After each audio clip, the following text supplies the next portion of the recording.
mis pequeños humanitos, hacía tiempo que no subía nada de Dr. Stone y he pensado que ya le iba tocando otro resumen. Además, en enero se estrena la segunda temporada del anime y me gustaría adelantar un poco de contenido antes. En el resumen de Dr. Stone anterior, que os dejo por aquí arriba, empezamos el arco de las comunicaciones y con este vídeo lo vamos a continuar hasta el final. Aquí os resumo desde el capítulo 65 al 82 del manga. ¡Vamos a ello! ¡Ikimashou! En la primera conversación telefónica de la nueva historia, Senku les explica a sus amigos que deberán traer a alguien del imperio de Tsukasa frente al teléfono. Sería el primer paso para vencer al imperio sin derramamiento de sangre. Mientras tanto, Gen, Magma y Chrome estaban en problemas. Trataban de huir del prodigioso oído de Ukyo, quien los seguía de cerca. Entonces a Chrome se le ocurre usar como distracción una de las baterías, haciéndola explotar al conectar los polos entre sí, generando ruido y gran cantidad de humo tras el cual ocultarse. Y así Gen aprovecha para huir de vuelta a la aldea, pues allí tenía trabajo como imitador. Nikki, la chica que vigilaba a Yuzuriha y Taiju, sería la primera persona a la que tratarían de convencer. Gen comienza su imitación de Lilian, pero dio la casualidad de que Nikki era una gran fan del artista y tras varias preguntas para asegurarse de que era la auténtica, acaba descubriendo que era una imitación. Aún así, la canción de Lilian llegó a su corazón, pues Lilian siempre viviría a través de esa grabación, y aunque Senku le explica que sería imposible recuperar todas las canciones del pasado, le promete que el reino de la ciencia protegería a toda costa esa última canción. Por lo que Nikki se pone rápidamente de su parte y les explica que el principal problema del plan sería Ukyo, pues con su oído infalible podría detectar que se trataba de una canción grabada o identificar la voz de Gen tras la imitación. Ukyo atrapó a Chrome, pues este se rindió a propósito para asegurar el escape de Gen y es llevado enseguida con Tsukasa, ante el cual se presenta como un científico de la aldea Ishigami. De vuelta a la aldea, Magma cuenta lo sucedido y decide movilizarse de inmediato. Senku necesitaba llevar con él todos los materiales científicos, así que para poder transportarlos decide construir un automóvil. Desde luego que la elaboración no sería sencilla, pero reutilizarían algunas anteriores creaciones. Con cera de panal derretida girando en un torno, las piezas eran bastante sencillas de hacer y servirían como molde para posteriormente hacerlas de hierro. Con la estufa se improvisa una locomotora de motor oscilante que entusiasma como nunca al abuelo Kaseki y finalmente consiguen una pequeña máquina de vapor. Mientras tanto, la fidelidad de Chrome a la ciencia fue puesta a prueba por Tsukasa, y viendo que Chrome jamás traicionaría a Senku, trata de averiguar qué hacía allí, en base a lo que había visto Ukyo. Sin embargo, Ukyo miente y le dice a Tsukasa que encontró a Chrome cerca de la cueva del ácido nítrico, desviando así la atención de la tumba falsa de Senku. El prototipo de automóvil era bastante tosco, así que lo mejoran añadiendo neumáticos de mimbre de bambú y algunos acabados para dar más seguridad. De esa forma, y dejando en la aldea a la población anciana, todos parten al rescate de Chrome y establecen una base cerca del imperio. Es allí donde Suika se infiltra y descubre dónde tenían retenido a Chrome. Se trataba de una prisión con aparentemente fácil acceso, aunque bien vigilada por guardias. Pero eso no sería un problema, pues Senku decide que lo mejor sería un ataque frontal, usando el vehículo como tanque para destruir la cárcel. El ataque tendría que ser rápido, por lo que el refuerzo del tanque no podría ser muy pesado, pero sí muy resistente, y por eso usarían nada menos que papel. Pero por supuesto, como siempre, había truco. Los aldeanos recolectaron todo tipo de hierbas, las cuales se hervirían con hidróxido de sodio. La pasta resultante se remoja, se presiona y se dejaría secar al sol. Sin embargo, las láminas de papel no terminaban de convencerles, y es que aún faltaba un paso. Con un relleno de red de papel y un barniz sobrante de plástico calentado con hierro, Senku pone a prueba con Kinro la resistencia de la placa, que aguanta con éxito un gran golpe de lanza. Senku había desarrollado la fibra de carbono, el material número 1 en la estructura de coches de carreras o transbordadores espaciales. Chrome, por su parte, descubre que la ubicación de su cárcel era una trampa. Si Senku y el resto intentaban un ataque directo, el suelo cedería y el rescate fracasaría, por lo que Chrome decide que deberá ser él quien con ayuda de la ciencia consiguiese escapar de allí. Por desgracia, dentro de la cárcel no había muchas opciones, así que aprovechando que lo sacaban a hacer sus necesidades, recoge todo lo que puede, aunque no era de mucha utilidad y ni siquiera consiguió hacer fuego con los palitos que trajo. Y luego, por otro lado, estaba Yo, un ex policía ambicioso que estaba al cargo de la cárcel y deseaba escalar puestos para estar en el mismo ranking que Tsukasa, Hyuga y Ukyo. Durante esa noche, de alguna forma, una batería aparece en la celda de Chrome y rápidamente intenta destruir la puerta con ella, pero el olor a fósforo alerta a los guardias y Chrome se hace el tonto intentando no levantar demasiadas sospechas. Entonces a Chrome se le ocurre que con la batería podría descomponer agua salada en hidróxido de sodio, un potente disolvente, solo que en vez de agua salada usaría su propio sudor.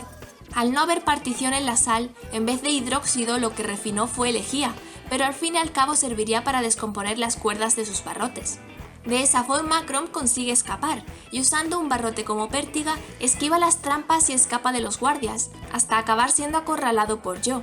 Joe le iba a dar una buena paliza, pero Chrome entonces comienza a vomitar sangre, y confiesa tener una enfermedad muy contagiosa y sin cura en ese mundo, llamada neumonía. Aprovechando la distracción, golpea a Joe en sus partes y huye, encontrando al fin la base de Senku. Chrome en realidad no estaba enfermo, masticó ciruelas y vinagre que dieron de resultado un líquido rojo oscuro similar a la sangre, y con eso engañó a Joe. Ya que se habían ahorrado sacrificar el tanque en el rescate de Chrome, Senku decide utilizarlo para hacerse con el control de la Cueva de los Milagros, pues con el ácido sulfúrico ellos podrán fabricar pólvora, y sin el dominio de la cueva el imperio de Tsukasa no podría incrementar sus números.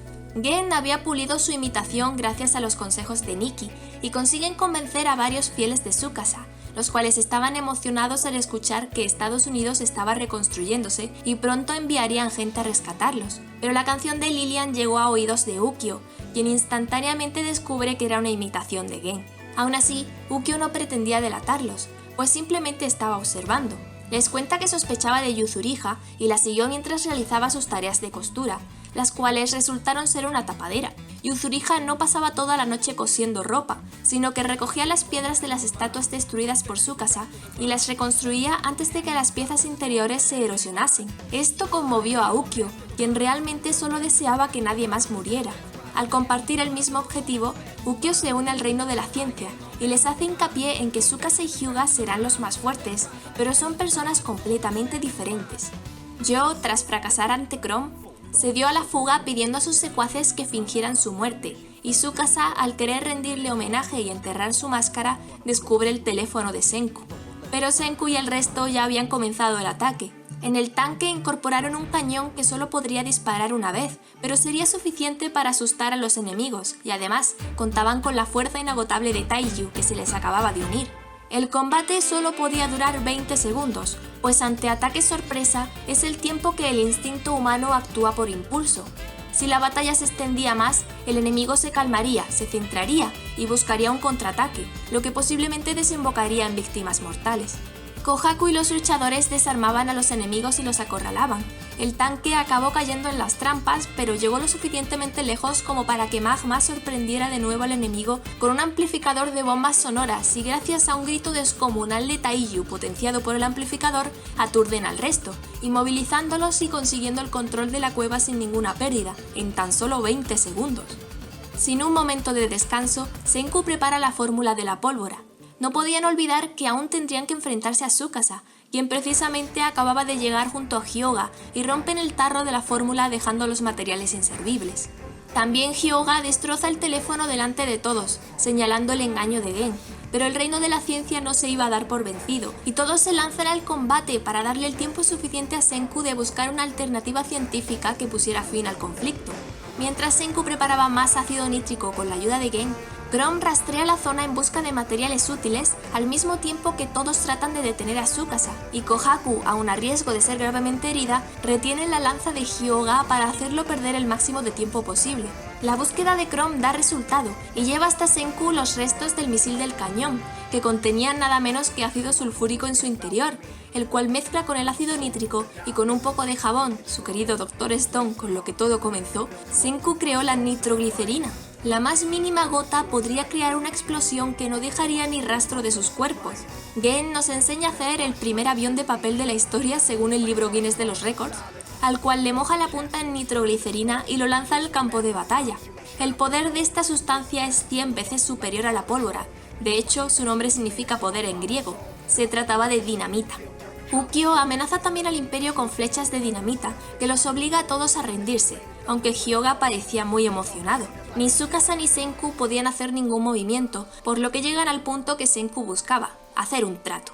Senku dedujo que antes de la petrificación, la razón por la que Tsukasa luchaba y se hizo tan fuerte era ganar dinero, pero no para él, sino para su hermana, la cual llevaba años en coma y sin posibilidades de recuperar la consciencia. Senku le explica a Tsukasa que gracias al poder sanador de la piedra era muy probable que pudiera salvar a su hermana, tal y como Senku revivió después de ser mortalmente golpeado, y por supuesto a cambio de salvarla pondrían fin a las hostilidades.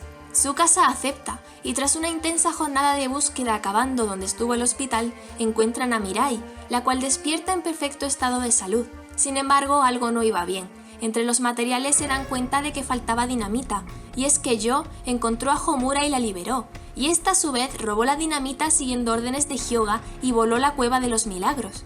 Hyuga, aprovechando la confusión y la nueva debilidad de Tsukasa, ataca a Mirai, obligando a Tsukasa a detener el golpe, hiriéndolo de lleno en un pulmón. Senku cae al río con él, y la corriente los arrastra hasta donde Hyuga los esperaba. Lo había planeado todo, y ya que ahora él sería el primate más fuerte, le ofrece a Senku colaborar con él y purgar el mundo de las masas estúpidas e incompetentes, para que solo aquellos que sobresalgan tuvieran derecho a sobrevivir. Senku se niega a colaborar en su plan, y Tsukasa vuelve en sí. Aunque estaba muy herido, combatiría junto a Senku uniendo la ciencia y fuerza contra Hyuga. A pesar de que Senku generó explosiones y Tsukasa respondía bien a los ataques, la lanza de Hyuga tenía ventaja y acorrala a Tsukasa. Sin embargo, Senku aseguraba que podía detenerlo con solo un dedo, y es que con él llevaba baterías que usadas para el combate podrían transmitir nada menos que 100.000 voltios. Con esto Senku electrocuta a Hyuga, quien queda paralizado, y aunque Homura trata de ayudarle, es detenida de nuevo por Kohaku.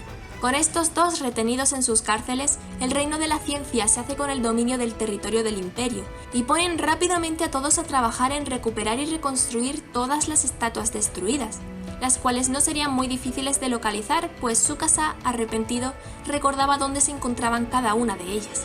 Senku cerraría las heridas externas de Tsukasa, pero en este mundo de piedras sin quirófanos no tenían forma de intervenir en su pulmón, lo que lleva a Senku a la conclusión de que la única forma de salvar a Tsukasa sería localizando el origen de la petrificación y convirtiéndolo de nuevo en piedra, lo cual será el objetivo de la próxima saga. Es una pena que Doctor Stone no sea un manga tan famoso, a mí al menos me parece una historia muy interesante, no sé qué pensáis vosotros, pero para mí la verdad es que es el único isekai que me gusta. Espero que poco a poco más gente vaya conociendo Doctor Stone y nos juntemos por aquí más fieles al reino de la ciencia. Nos vemos pronto en el próximo resumen. ¡Mátane!